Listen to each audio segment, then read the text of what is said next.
Olá, Specs! Bem, o tema de hoje é sobre vícios em jogos eletrônicos.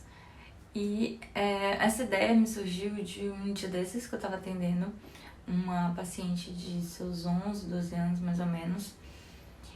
E durante a consulta, toda hora, notificação, ela pegava o celular e aí eu perguntei, tem alguma coisa urgente? Você quer terminar, né?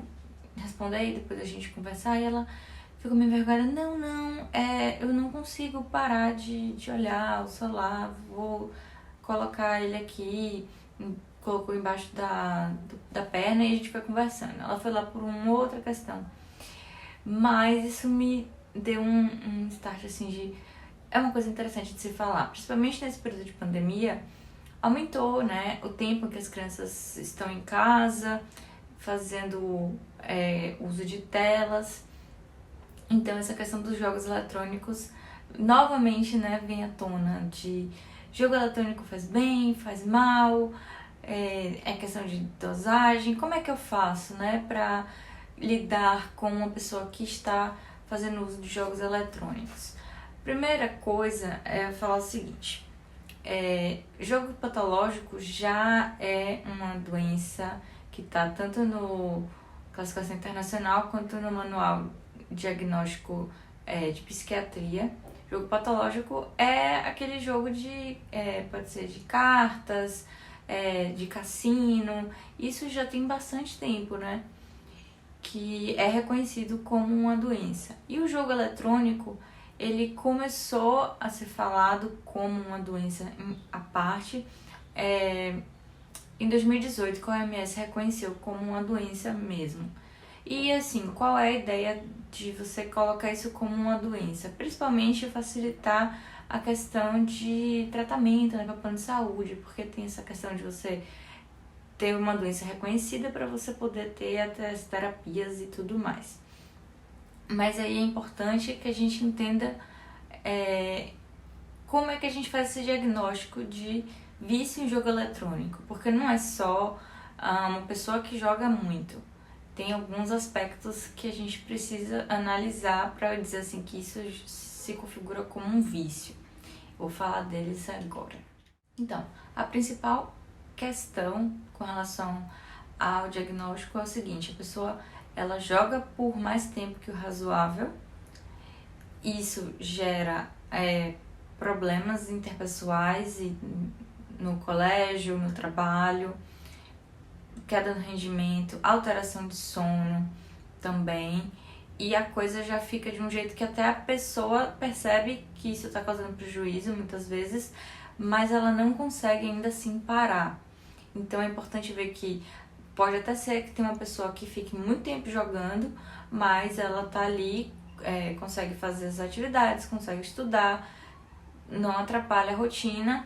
Talvez não seja um hábito muito saudável ficar muito tempo jogando, mas aí você vai investigar outras questões e não exatamente essa questão do vício. A questão do vício em jogos eletrônicos é quando essa questão de jogar, ela já está interferindo em outras questões. Em criança a gente percebe muito essa questão da queda do rendimento, a questão da não interação em casa e na escola, né, em outras atividades. E quando afastado do objeto do jogo, seja do tablet, celular, enfim, isso gera uma reação, né? Geralmente irritabilidade, uma coisa nesse sentido. Aí sim a gente pensa, isso aqui já tá no nível patológico, isso aqui já é um vício. E como é que a gente trata?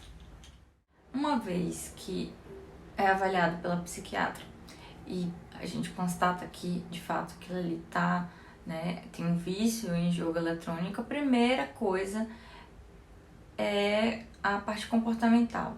Então é bem interessante que vá para psicoterapia ou então faça esse acordo com a família de ir criando limites para isso ir reduzindo.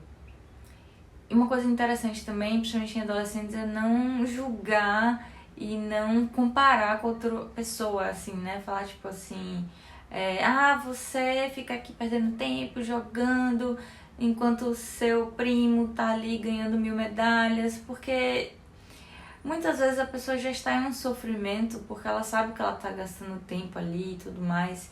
Então, esse tipo de coisa não adianta muito. O que é que, né, a gente fala? Vamos colocar aqui um limite. Então, você vai jogar 1 hora por dia.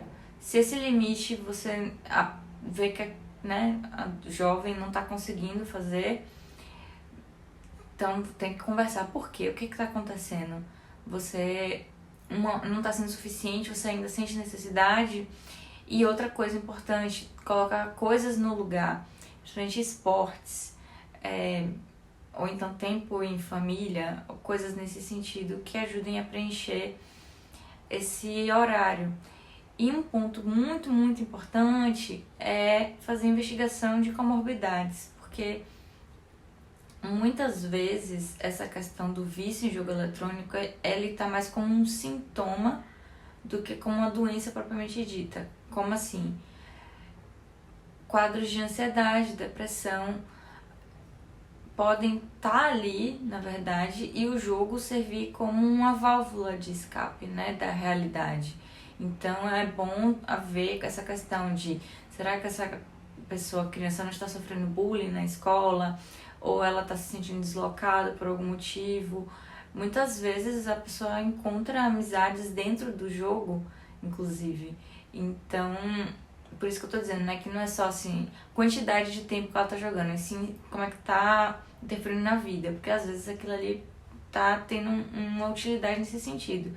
Então também é importante avaliar isso. Muitas vezes tem essa questão de não ajustamento na escola, sensação de não pertencimento, e aí acaba sendo um caminho. Então, assim, antes da gente também chegar e, meu Deus, videogame faz mal e tudo mais, não, a gente também tem que lembrar as coisas boas que os videogames podem trazer. O videogame em si, os jogos em geral, eles podem ter benefícios também, como melhora da coordenação motora, tem jogos de estratégia que fazem a pessoa raciocinar. Então não é que videogame é ruim e que não deve jogar, mas sim ter que respeitar a faixa etária daquele jogo e o tempo que aquilo está ocupando no espaço de vida daquela pessoa. Eu tô falando isso porque eu fui um adolescente que jogava, mas isso nunca chegou a me atrapalhar nas aulas e nas coisas e tudo mais. Inclusive eu fiz amizades com relação a isso.